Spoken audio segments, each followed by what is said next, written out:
Welcome to Discover the Difference podcast brought to you by C3. I'm your host, Jamie Reed, alongside you know him as Gabriel Earl.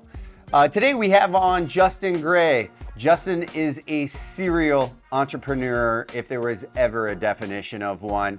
He's taken multiple companies from cradle to grave and sold them for great amounts of money. Very successful. He has a keen marketing eye. He knows how to come into an organization and build it into something great, whether you're looking to sell it or just have something to nurture for the rest of your life. There's tons of great takeaways that Justin gives us that are factors to his success, so enjoy this episode. Hey, welcome to the show. You're a man of many faces, a lot going on in your life, 2 young kids at home. Why don't we just start with a little bit of an introduction? Can you give us a little bit backdrop on Shift Paradigm as one of your primary roles and what you do in that organization? Sure. Yeah. And guys, thanks for having me. It really always cool to do some of these. So Shift Paradigm is an agency roll-up. It's a private equity-backed agency roll-up. I started a services firm, marketing consulting, everything from go-to-market all the way down into RevOps and campaign production retainer in 2010, called LeadMD. Built that up to just north of right around $17 million in annual revenue, and had an exit in February of 21 to enter this amalgamation that we call now Shift Paradigm. Like I said, it's private equity backed. It's the roll-up of currently 5 different organizations, and will be more in the future. So I've taken an interesting change in my life, which is being an employee for the first time in 20 some odd years, as I am now running the go-to-market motion, which is really where I kind of specialize for Shift. I'm the chief commercial officer. I own marketing, sales, and partnerships. So that's kind of what I spend my days predominantly doing, as well as a couple other hobbies. What was the name of the company that you what was the prior name before it became part of Shift Paradigm? LeadMD. LeadMD. Yep. Okay. And what was the impetus of starting that that organization? What was the genesis of it? Yeah, I always joke because it was a purely accidental business, which I guess is probably the best way to start a business. I had an exit from a payment technology company that I had started as like employee number 6, and grew to 200 million in annual revenue plus, and was just kind of poking around. I had actually flown to Italy with some buddies of mine. I wasn't married at the time, back when I could do things like that. And thought I was going to take a couple months and just kind of chill and hang out and have fun over there. And I had gotten a call from a friend of mine who owned a business that was in the same space that we operated. The company was called Billing Tree at the time, and heard that I had exited and was looking to understand, hey, would I help them with marketing? Would I come on as their CMO? And I said, no, I'm really not looking for a full-time gig, but I might do some consulting. He's like, well, we need help right now. Like, I've either got to hire and then even need some guidance around that. So I said, sure, I'll take that gig. And then I got literally 2 of the same phone calls in the next couple days. And so I ended up flying back after being over there for, I think, 6 days to start some consulting work, which was based around sales, marketing, go-to-market, and really, interestingly enough, the implement of technology to support those, traditional motions. This was right when marketing automation had hit the market. And I had purchased a software called Marketo. I don't know if you guys have heard of them before. They've since been acquired by Adobe. And I had brought that into the company that I had exited. I had implemented it. It was an awesome piece of software. Like, it was exactly what I was looking for as a marketer at the time, but had almost no support.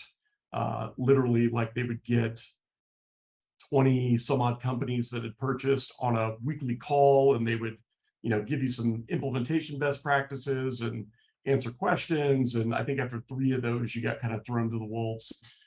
So I knew I wanted to do something with that software. I was a big fan of Salesforce.com as well. So all of those engagements that I took on, I made them give me carte blanche in terms of building out what would be known now as a tech stack.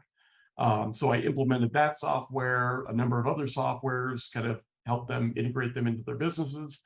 And then we just kept getting calls, can you help us implement? Can you help us implement? So I wanted to do something around software still, since that was all of my background. So I worked up an agreement with Marketo, and at this time, I think they had Series A funding and not much more. They were like 21 people in an office in San Mateo, and worked up a reseller agreement with them to where I could sell their platform. They actually branded it for me, which is funny. If anyone listening knows the size of Marketo, even at the time of their exit, they were a Vista equity company. I think they exited for, don't quote me, somewhere between 2.5 and 3.5 billion. But at the time, literally, they would do whatever you asked. So they literally branded their software with the brand I came up with at the time, which was called Mass Impact, later changed to LeadMD. And we had the rights to resell that software and wrap services around it. It was a complete nightmare because there was so much channel conflict. Anyone that came to us had already been to their website, and they would claim that as a lead. And so the services side took off completely. The software side really didn't go anywhere.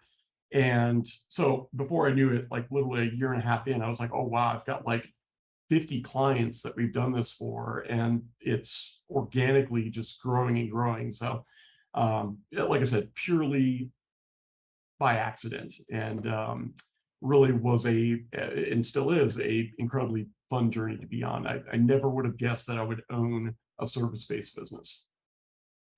Well, to grow to the point that you did when you sold it, I mean, there had to really be something special about you guys. I mean, you don't grow to that size without, being uniquely good at it. So what was it about you helping people implement these technologies to grow their businesses that just work so well?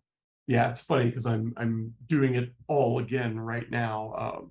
Mergers and acquisitions are always funny little experiences for companies. And one of the biggest things that I've been an advocate of is productization as it relates to services, because these other businesses that are now joined didn't have that aspect. And so really out of necessity from the early days, we had to define what it is that we did at a highly granular level. So like I said, marketing automation was a brand new technology. And now if you look at the marketing landscape, Scott Brinker does this big MarTech landscape he puts out once a year. And I remember it used to be like 1,000, 2,500, 6,800. And now it's over like 20,000 softwares on this map. So there's so much technology out there. And so in the early days, right, like no one even knew what the technology was. They didn't know what it did. But more importantly, we couldn't hire anyone that could do these things. No one had seen it. Either you'd been at a company that bought it and you kind of figured out how to put things together yourself, or you just had no idea what it was and you were just a fairly good marketer. And that was our DNA that we tried to hire for. Are you a great marketer? Did you fit our kind of cultural makeup and so on? But we had to define, like, what is lead scoring? What does that look like to implement in the software? What's lead nurturing? What is a buyer persona? And just break that down literally into a milestone and task format. Again, predominantly for consistency of hiring and training and scoping, but it turned into be, I would say, the fundamental maxim of the organization.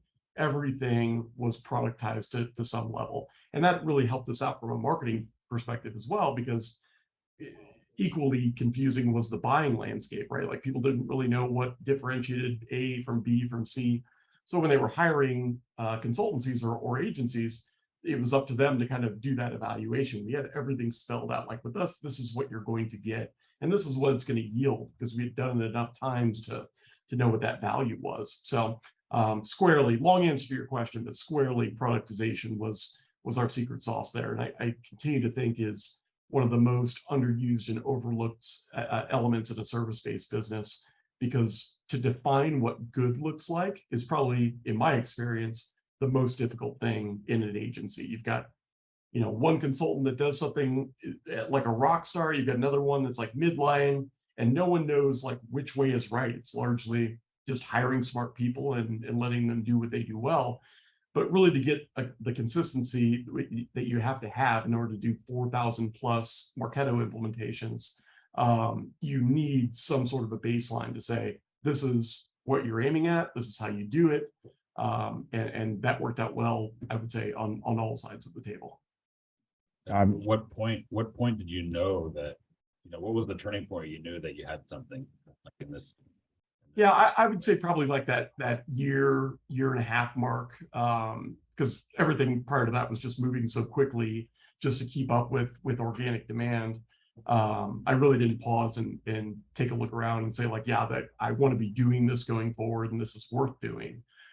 In my mind, it was still kind of that interim thing that I was doing because it was, something to do and it was interesting. But I think from a business scale, like a scale perspective, definitely around that year mark, and which led to a bunch of other questions like, why am I doing this fundamentally? Why do I want to do this over something else? What do I want our people to get out of this? What's kind of our unique value proposition? So a lot of those business things almost went through like this year of atrophy, and then I had to like hit the ground running in big time to kind of catch up around that mark. When you were talking through like what was special, you use some buzzwords or phrases like customer persona, things like that. That really what you're saying is discovery. I think you're having to come in and discover what it is about each of these clients. Then you're turning out a product that's high quality because you've done that up front. Is that kind of hitting it or no? Yeah, I think that's a big element of it. Just understanding what you need to understand is a big part of that. The deliverable is also a big part of that, right? Like, what are you going to get out the other side? And that kind of translated to what was our market-facing unique value proposition, which was all of these things are connected, right? So like why were people failing or not knowing how to leverage all this great technology? And it's really that, marketing, above any other dependency, I believe, is a purely influential discipline, meaning it's influenced by everything around it and it influences everything else as well. And so to implement something from a technical perspective is frankly fairly easy. Most of these things are kind of plug and play with pre-existing integrations. But to understand, how do I take a buying persona, right? Like my understanding of my customer, and create that in a manner that can then be operationalized was a space everyone was missing. So very much like, how are you going to do discovery? How are you going to understand the client's business that you're servicing? But then what are you going to do with that information? And how is that going to be able to be bolted into a piece of software? And what are the results that we want to get out the other side, right? And so kind of that notion of informed delivery, which is what we ended up branding it, is still to this day at Shift Paradigm, the fundamental unique value proposition that we have. Because you can do all of those things really well, and they can all completely fail unless one side is connected to the next and on down through that daisy chain. So the deliverables are really critical, and they have to be looked on through the view of what we now call revenue operations, or the act of connecting all these things together. You got to give people the input they need, essentially. There's a lot of like, when you're thinking about this as a new technology, or I guess it's a productization of multiple technologies, stacking together. How did you attract, you mentioned that one of the things that was really important is to get really good talent from, really good marketers. You don't always connect really good marketers with technology. How were you able to attract people to this concept? Yeah, Get really good talent. Yeah, it's funny because from a hard skills perspective, what we were aiming at in the early days was completely wrong. And so to your point, like most marketers aren't technologists, and so from a cultural perspective, and the square trait that we were always looking at is kind of this choose your own adventure appetite. When I exited the company, I gave away 50% of the monies involved there, and this was not an earn out. I don't do that crap. Like full buyout of the business. and 50% of that went to employees. And so we looked for people that were willing to invest in an organization, maybe earn a little bit less than they would at a well-funded startup. Not a whole lot, but we were competing with California and Washington and Texas, all the big tech epicenters out there. But really wanted to be in control of a liquidity event for themselves. Wanted to, God, what's the is heard a saying earlier the other day, going above your raisin or something like that. It was just a great Southern saying, right? Like just getting out of what they would probably normally get if they just kind of continued on the baseline path or into what they were born into. So I was really looking for that type of persona, like wants to own a piece of the business, views equity as a path to as a potential life-changing event. So I think from a culture and a personality perspective, everyone was bought in to choose your own adventure. Like I always say, if there's a piece of crap sitting in the middle of the room, someone pick it up. Just like everything that you do had to be bought in from I'm a piece of this. I'm going to grow this. And I'm going to get a reward as a result. From a hard skills perspective, like I said, that changed drastically over the years, because we would start to look, and we did a ton of personality profiling and just kind of things where we give everyone here a Myers-Briggs test. We partner with this University of Colorado does this great kind of environmental survey and kind of role-based who am I as an individual, right? So we took all their questions, built them into our pre-hiring survey. And what we're really getting after was teams have to be made up of complementary skill sets. And so when I was first hiring, I just said, I want everyone that looks and thinks like me. And that's just a complete disaster. You need people that, like you need someone with like high anxiety. You need someone else that is, kind of freewheeling and more innovative. And so we started to think about our teams in that manner. Like, who do we see that is high performing together as a group? And then how do we take that DNA of that group and start to replicate it over different areas of the business?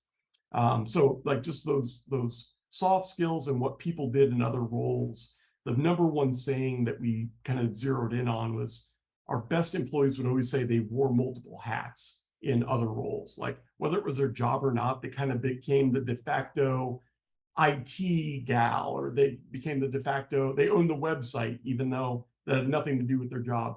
It was this notion that like, hey, whatever needs doing, I will do it, with a technical bent, obviously. And as the years went on, we were able to look at, oh, you managed, a CRM, a marketing automation platform, a project management tool all together, and we're able to make those work.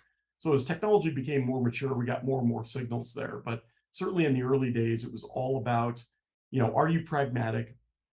Do you care about what comes out the other side? How does that look in your previous roles? What did you own? Did you volunteer to bring things to the organization that were hard in nature?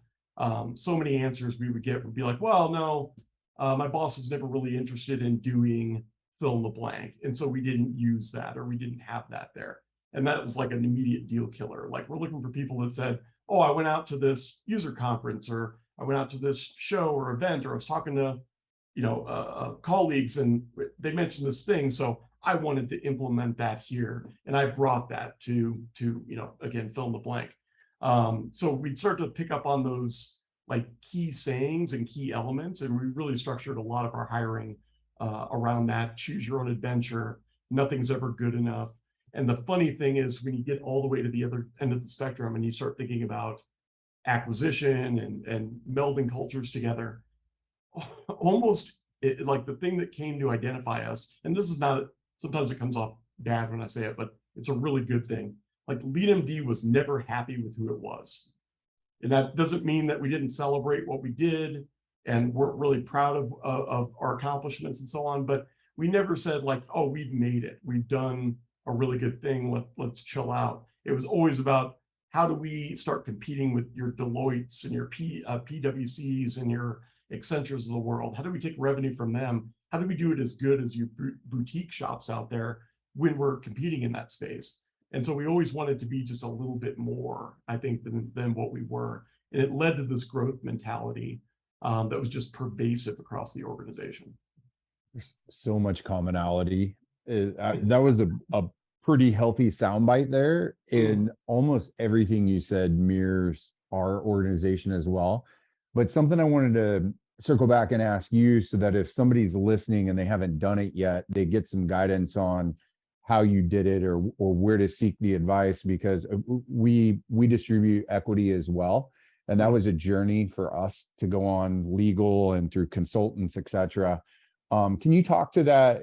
How did you come up with the idea, and what was implementing it like? What kind of consultants or resources did you have to bring in to define it and get everybody aligned to be, some piece of the pie? Yeah, probably starts with my number one piece of advice to anyone, which is like, get a good lawyer. I think one of the other, which is my mentality on business, like when we were 5 people in a little 2,500 square foot space, like we still had enterprise level technology. Like day one, we were doing electronic agreements. We had a CRM. We had a good legal firm. I outsourced accounting for many, many years, and we had a great, bookkeeping and accounting shop.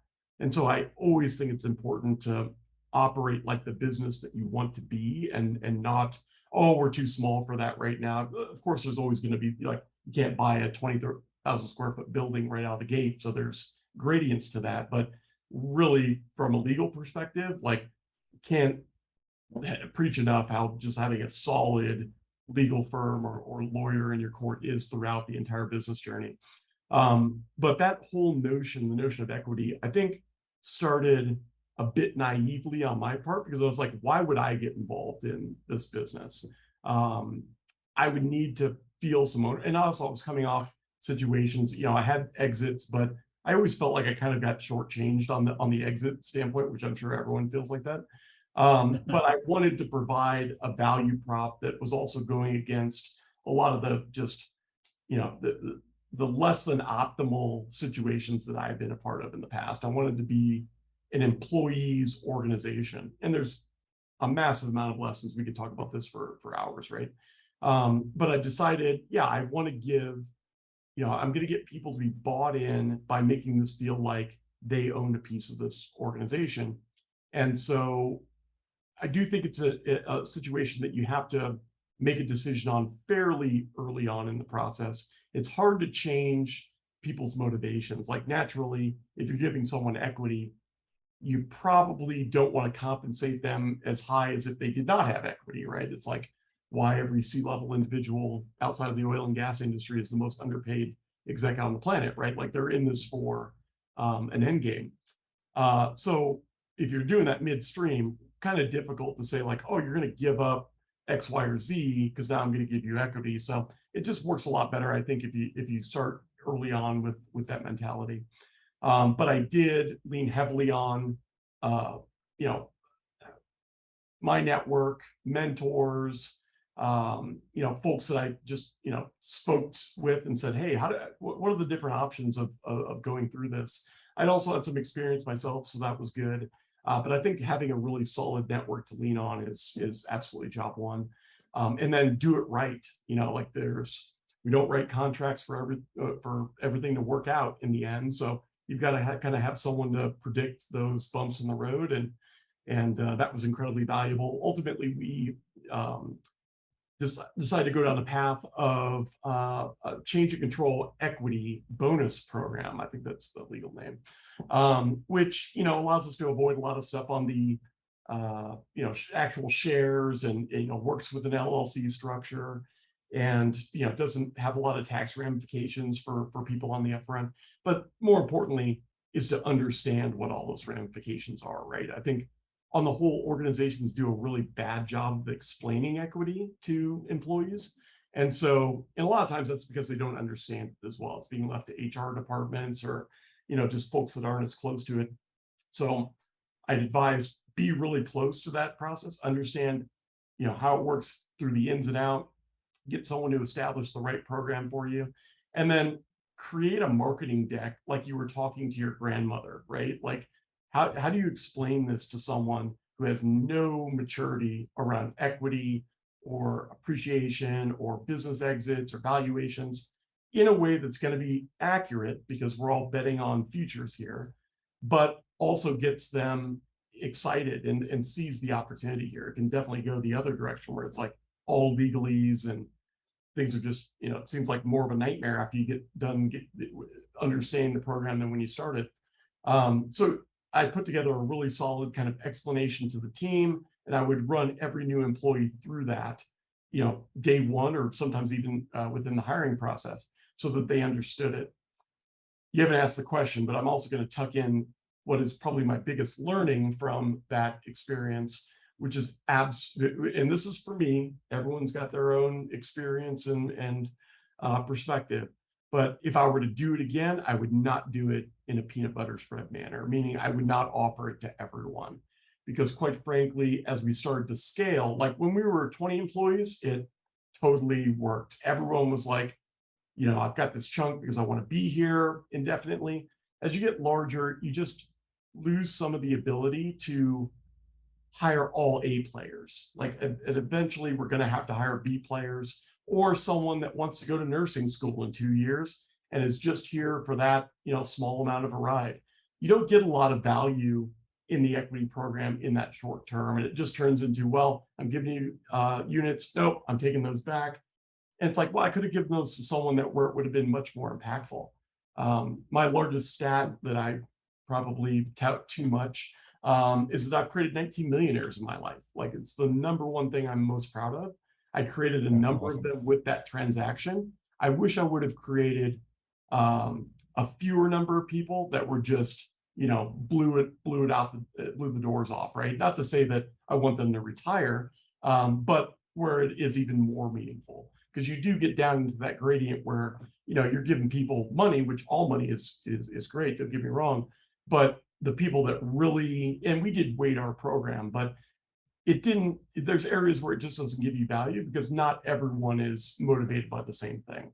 As much as I wish that wasn't the case, I think I could have been more impactful to, maybe 50% of the people rather than 100% of the people, because at the end of the day, it wasn't life-changing for them. And it really wasn't a motivator of sticking around or not sticking around. Some people just want to be in a place that they enjoy, and there's rewards for that too. You just have a notch for each one of those 19 in your desk. just in my head, but yeah, I should get some scalps or something like that. Right. You mentioned about, this culture that was created where people, felt like they had multiple hats and would go above and beyond their job. I know equity is probably an ingredient of that, but it sounds like that's not everything, because there's plenty of people that got equity that didn't do that. Yep. So what do you think, what is the secret sauce or the ingredient that, puts it all together to, really empower those people to, wear the multiple hats and own it and feel like, hey, they're all on the boat rowing together? Man, I wish I knew the definitive answer to that question. I do think that there is something really important around what we did in career mapping and just trying to understand, and this is one of the most frustrating things for me as an employer, is that there's just an inherent, and my parents did this too, right? Like there's some stuff I desperately want to unlearn, and I think a lot of people need to unlearn, but we're kind of raised in an environment where the employer is the bad guy, right? Like, just naturally you position that you got to go in there and you got to argue for that salary raise because they don't want to give it to you because they're the big corporation. And those situations absolutely exist out there. But what it ends up doing is just creating natural mistrust between, the company and the employee. So to try to break some of that down really early on, like, again, day one, like, we would try to start creating a map for that individual. Like, why do you work here? And it really does turn into more of a tour of duty for a lot of people. And I think that's a really highly effective concept, especially in the services world, because quite frankly, what very few people will tell you is in consulting, there's a lifespan to that. Like, there's not a lot of people that want to come in and just bust your butt. I don't know if I can swear on this or not, but like, just, go all in on solving problems for the same types of organizations indefinitely. So there's definitely that kind of tour duty or lifespan notion to it. Sometimes you can combat that by moving people around in the organization or switching up the type of work that they're doing.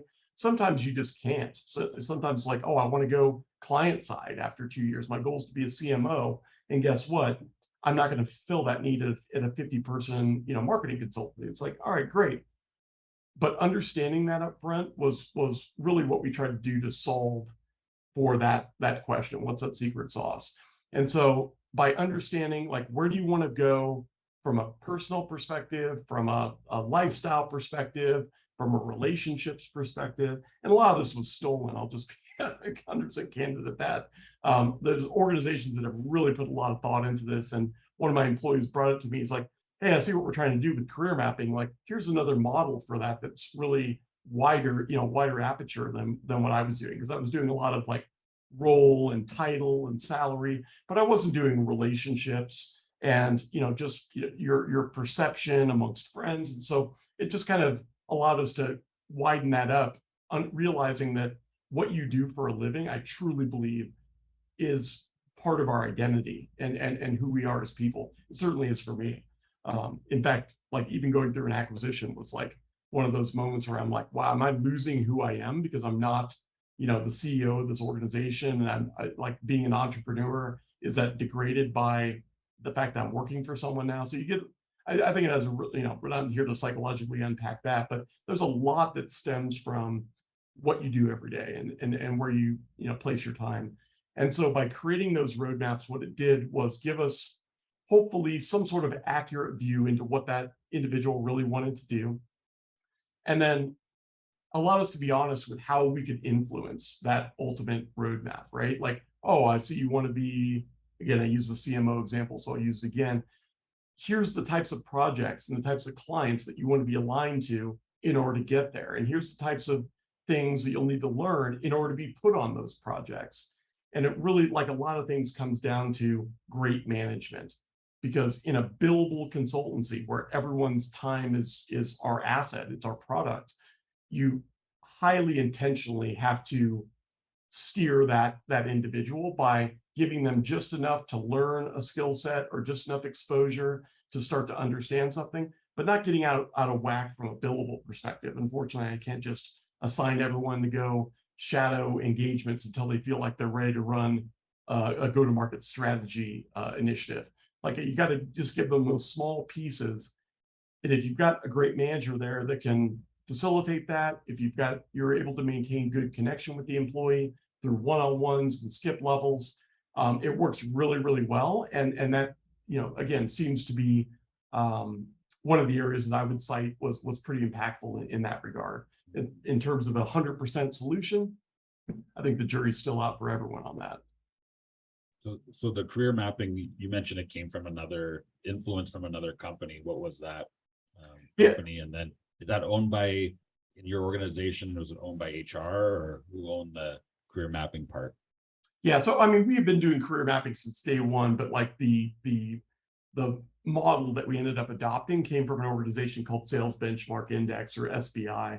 And one of my consultants just came to me and said, hey, this is what we used to think about in relation to this exercise. It's a lot bigger than what you're doing here. And so like we modified that and came up with kind of this whole model where, you've got to spend some time as the employee with, what do I really want to be known for? When I die, what's my legacy?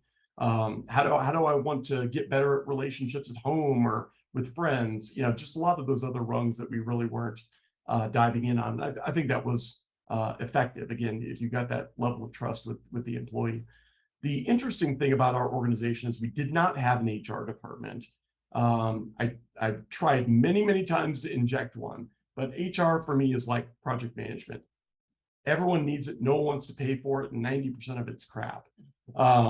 Because so much HR gets brought into that, like paper pushing, compliance. You know what I mean? Like, it's a drag, and it doesn't do what you want to do. But even once you realize what you want HR to be, which is obviously talent management and people management, actually Alder has a great resource. I'm going to space her name. running kind of their cultural. I think she might have just taken a new job like literally a couple weeks ago. But she's awesome. And like, she is my blueprint for like what that role should look like. It really needs to be someone who can connect with people on a people level, have one eye on the business, but a lot of focus on that employee.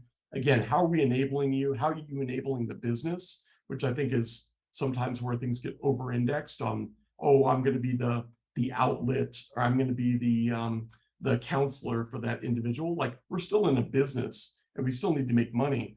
But you want people to feel connected to the culture, and you want to have a feedback channel for what people are actually experiencing and getting as from the employee angle.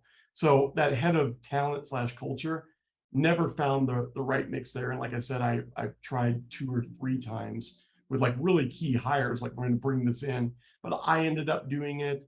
Other employees ended up doing, pieces of that. Certainly we had, my office manager would do a lot of the compliance and the, paper aspects to things.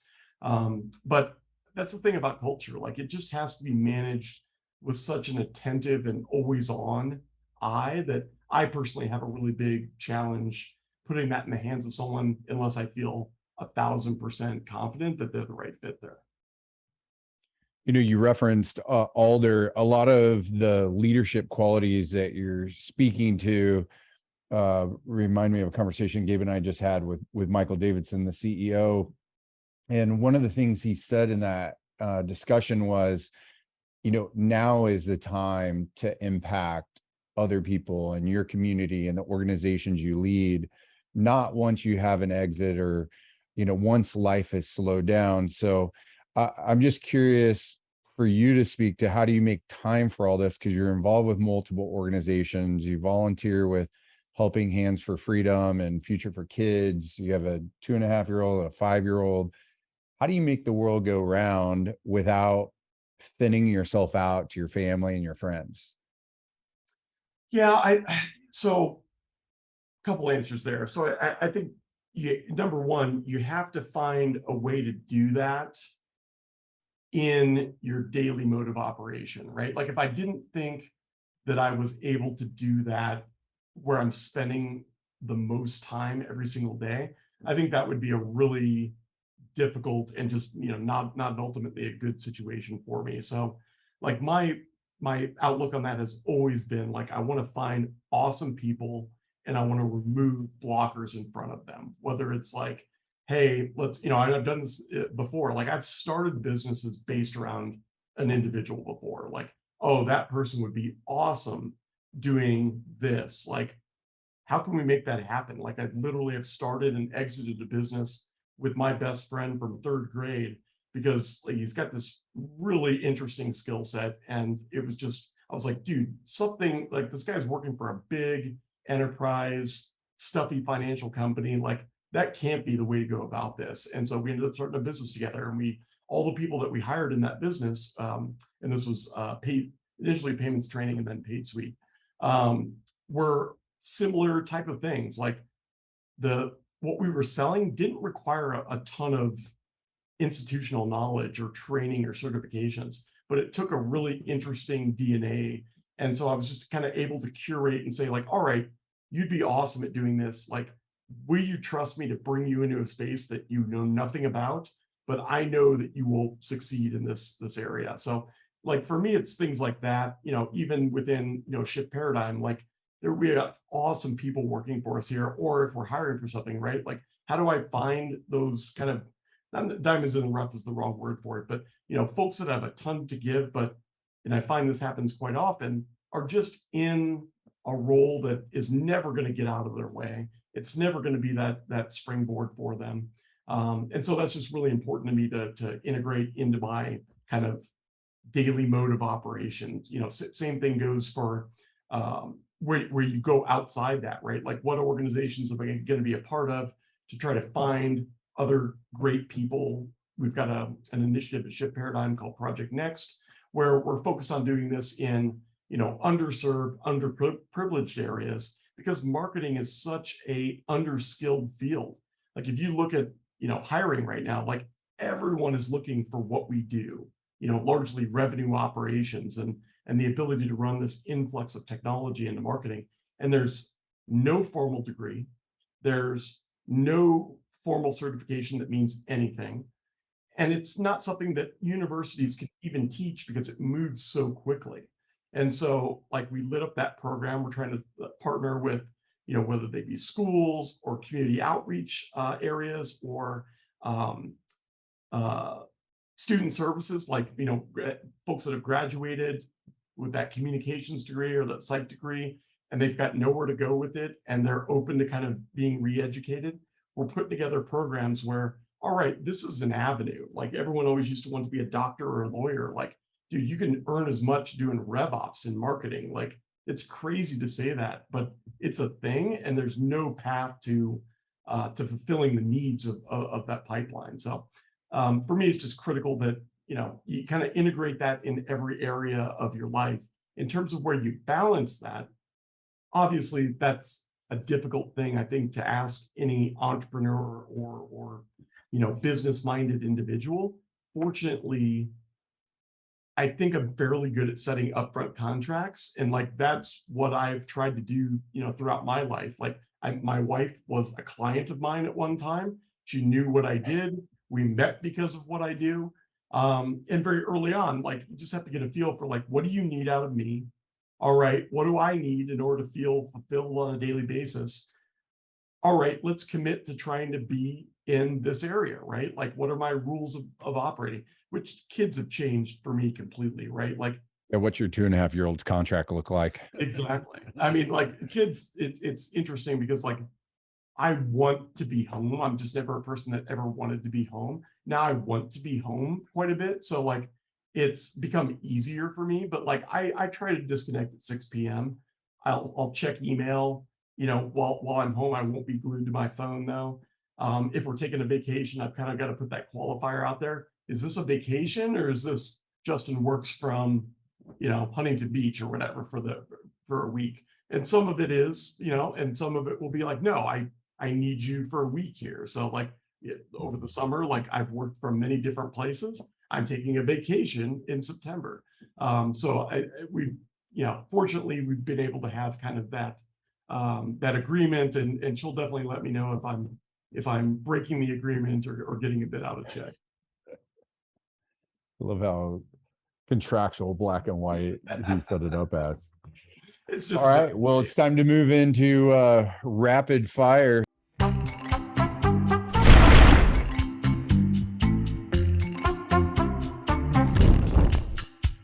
right, let's start with an easy one. What do you love about fishing? What do I love about fishing? Yeah.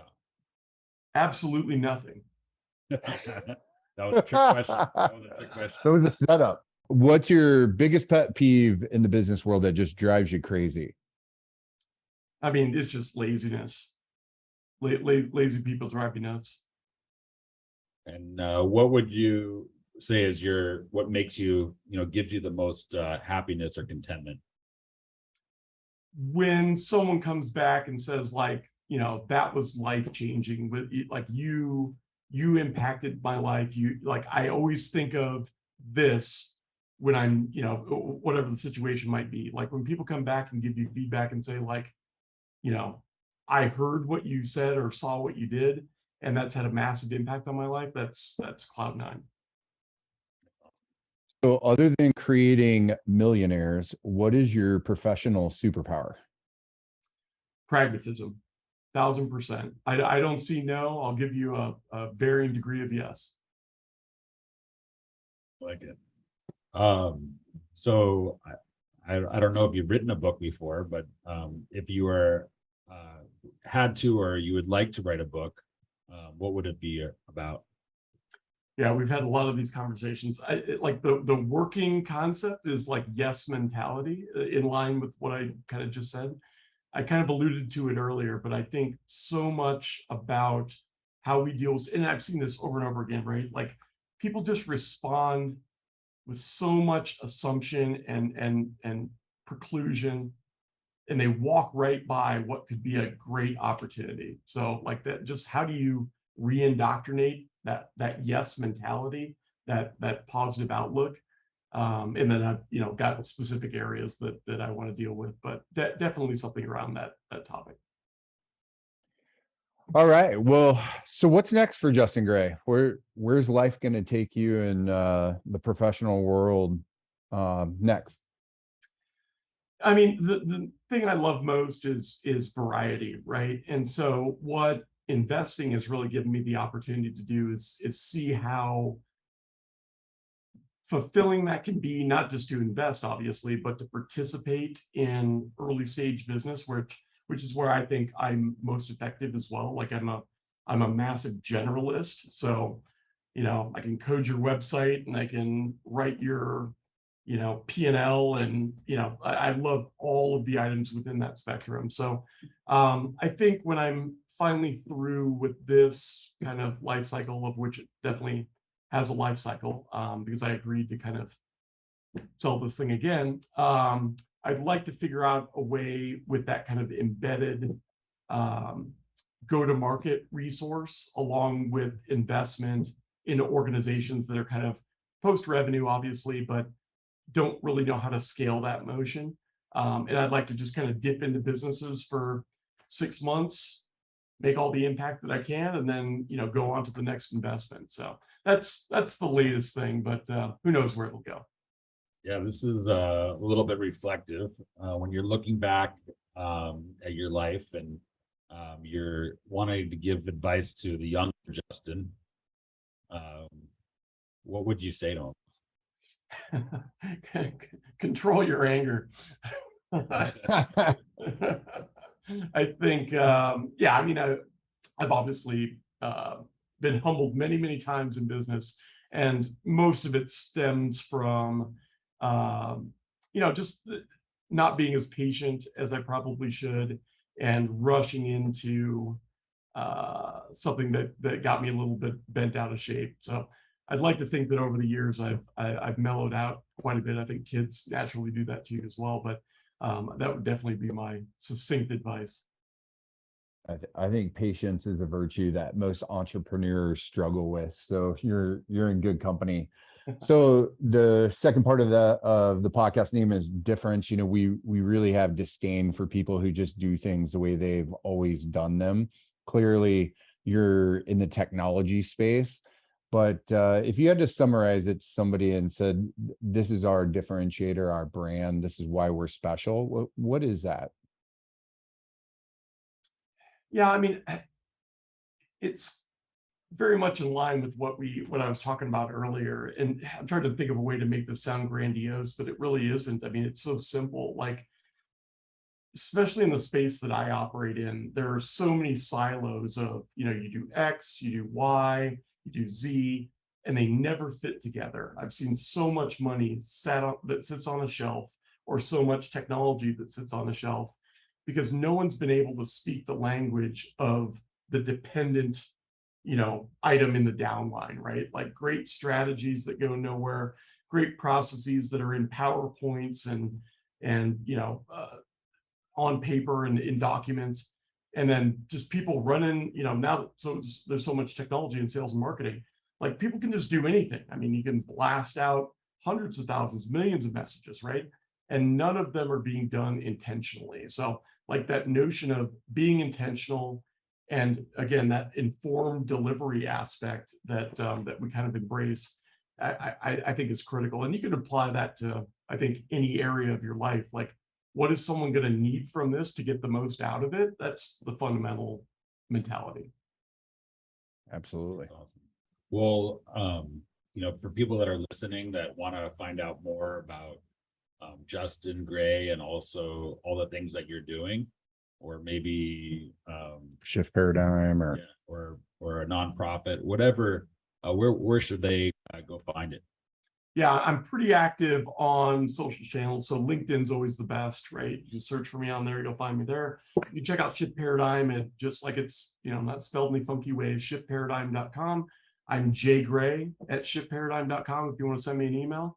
Yeah, I would encourage, certainly anyone that has a question, reach out. I love to, understand more about other people out there and what they're dealing with, and maybe I can help. All right, Justin. Well, hey, thanks so much for coming on. We look forward to breaking some bread, drinking some wine in December with you, and talk soon.